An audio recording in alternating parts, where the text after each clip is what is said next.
Getting early military cartridge rifles to shoot accurately can be a bear. And I've been down this road with original Springfields, with original rolling blocks, and it can be a real problem.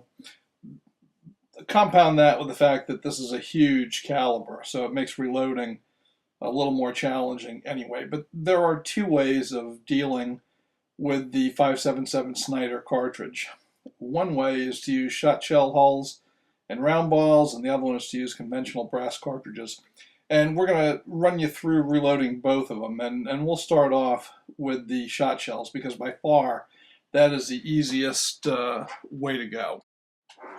All right, the 5.77 Snider cartridge is essentially a 24 gauge brass shot cartridge.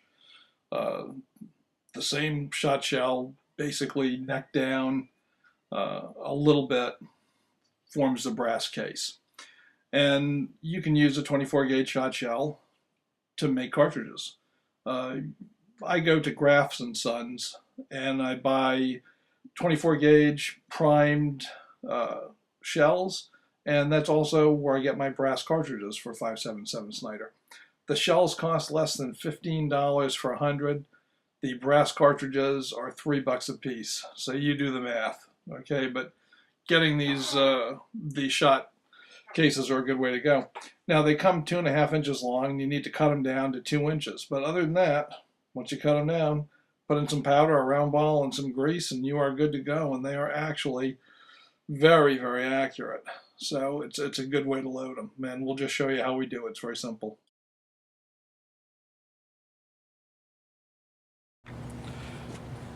By far the most economical way to make 5.77 Snider cartridges is to use 24 gauge shot shells. These come from Graf and Sons. They are already primed. It really couldn't be easier. The only thing you have to do is trim them down. They're 2.5 inches long, and we need them to be 2 inches. So here's how I trim them. It's the same way that I trim regular shot shells to put a roll crimp on them when I load them with black powder. I'm just going to take a ruler and I'm going to mark off 2 inches. And if you're not like micrometer exact, it really is not going to kill you. Alright, so we got a 2-inch line. I'm going to insert a dowel in here. I've got a box cutter mounted in a woodworking vise, and we're just going to use that to cut this. We're going to take our shell and we're going to put it right against that line, and we're just going to turn it, and the dowel keeps everything from collapsing.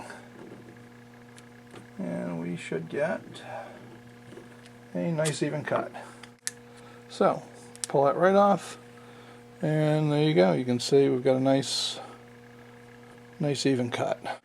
All right, after we've trimmed our hulls, the next step to finish it off and make a 5.77 Snider cartridge is just to pour 70 grains of black powder,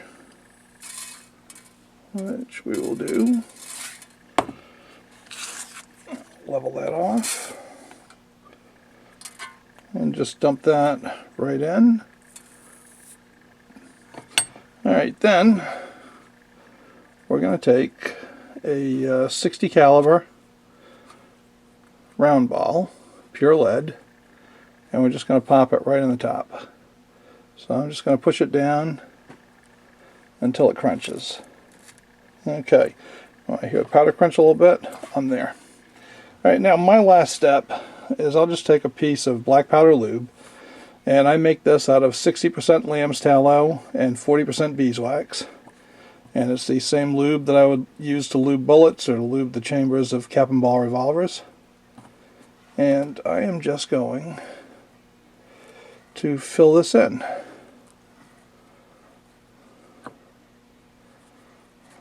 Making it a little bit messy here, but it doesn't really matter. Alright. And there we go. We are good to go with a 5.77 Snider round. And I'll tell you the truth, I have found these rounds to be very accurate and kind of surprising. also pretty water resistant. I dropped this round and a couple of others into a bucket of water.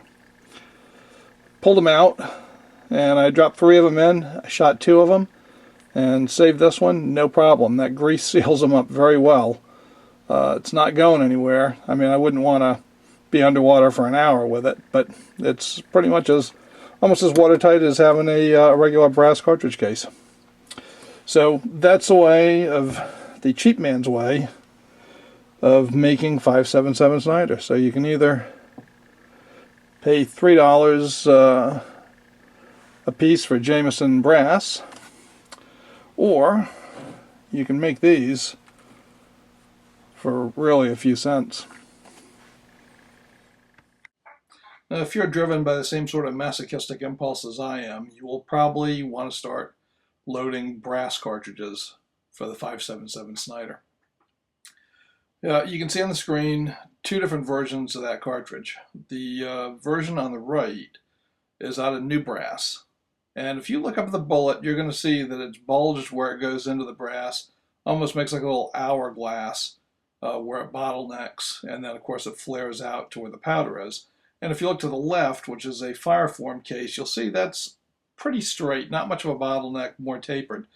I use 2 different methods for loading these cartridges. First, I use the new brass, of course, and I have one method for that. And then after I fireformed it, I use a different method. So we'll start off with the new brass, and we'll cover both of these. Reloading the 5.77 Snider cartridge is not for the faint of heart. This is the 3-piece lead die set for the 5.77 Snider. And I'm just going to pull out the sizing die. It's a good example. Alright, this is massive. The comparable 4570 die, which I will show you, that's a 4570 die. This is a 5.77 Snider die. It's just huge. It's too big to fit in a normal 7/8 by 14 press. So what you need is a press that can accommodate these larger dies, and most RCBS presses do. This is a Reloader Special 5, and Rock Chucker's the same thing. It has this removable collet, and this of course is threaded to fit standard 7/8 by 14 dies, but when you take it out, it fits these massive Snider dies,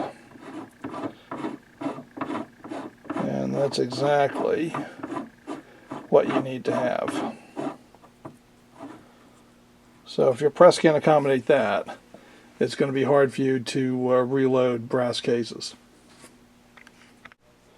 Well, like with any other cartridge, the first step is sizing. These are bottleneck cases and not carbide dies, so they have to be lubed, which I did with Hornady's one-shot lube.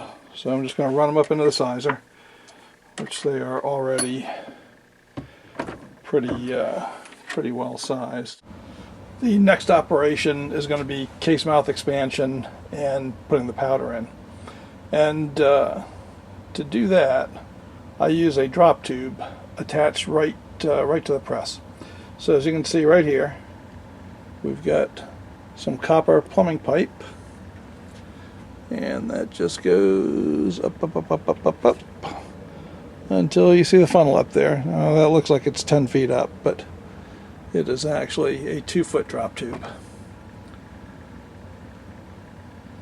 So what we do is we'll run the bullet up into the expander die, and once that's all the way in, I'll take our powder measure, and that is filled with 85 grains of 2F powder, and I'm just going to slowly pour that into the funnel and let it get down into the cartridge,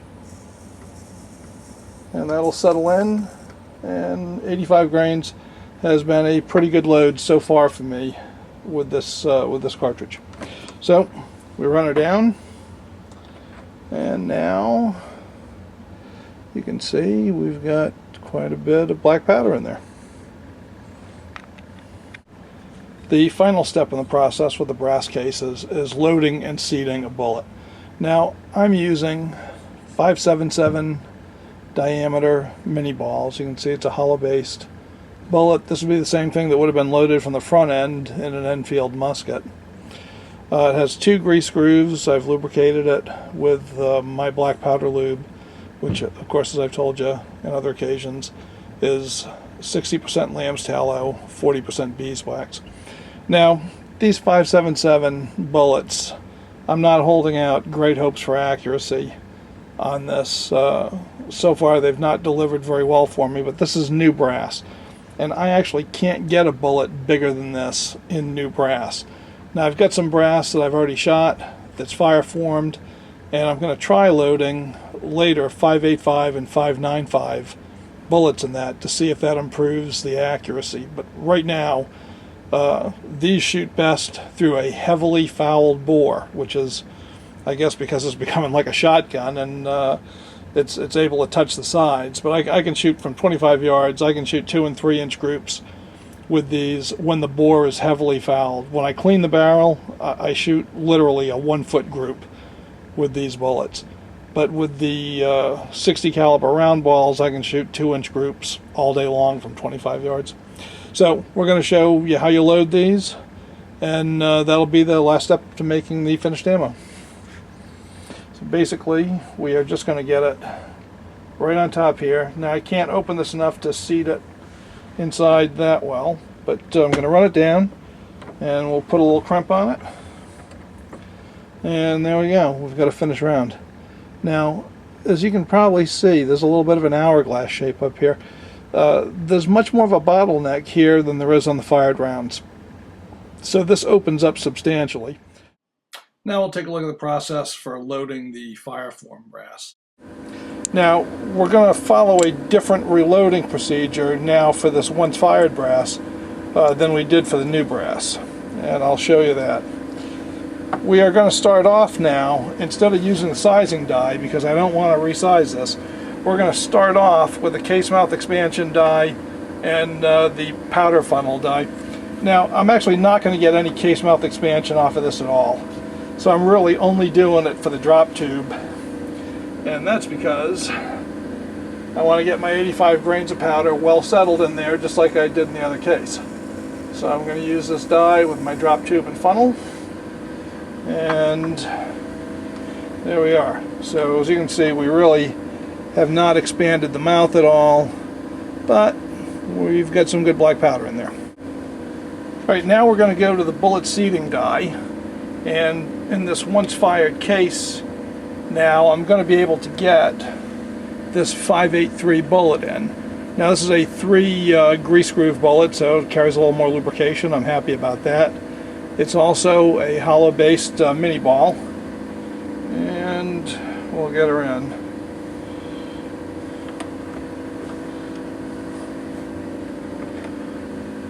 Okay, now we're in. Now the thing is, I can actually turn this just a little bit by hand pressure.